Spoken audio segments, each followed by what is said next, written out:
Breaking news కవిత BRS పై BJP MP K Laxman విమర్శలు గుప్పించారు.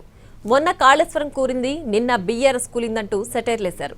కాళేశ్వరం 3 పిల్లర్లు కూలినట్లే బీఆర్ఎస్ 3 ముక్కలైందన్నారు లక్ష్మణ్. అవినీతి పరులకు బీజేపీలో చోటు లేదన్న లక్ష్మణ్ హరీష్ రావు, సంతోష్ రావు అవినీతికి పాల్పడ్డారని కవిత బహిరంగంగా చెప్పారని గుర్తు చేశారు. అమరుల త్యాగాలను కేసీఆర్ కుటుంబం క్యాష్ చేసుకుందని లక్ష్మణ్ ఆగ్రహం వ్యక్తం చేశారు. నిన్న బీఆర్ఎస్ కూలింది.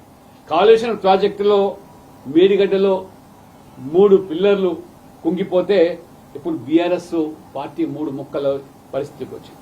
అంటే తెలంగాణ ప్రజలను ఏ రకంగా వారి త్యాగాలను, వారి బలిదానాలను కేసీఆర్ ప్రభుత్వం సొమ్ముగా చేసుకొని కోట్లకు పడగలెత్తారు. కవిత గారు వీరు అవినీతి జరిగిందని చెప్పడమే కాకుండా ఏ రకంగా అవినీతికి ఆనకొండాలని చెప్పి వాళ్ళిద్దరిని కూడా హరీష్ రావు గారిని, సంతోష్ రావు గారిని వారు ప్రస్తావించారు. దీన్ని బట్టి చూస్తే తెలంగాణ మరి సాధన అనేది నీళ్లు, నిధులు, నియామకాలు.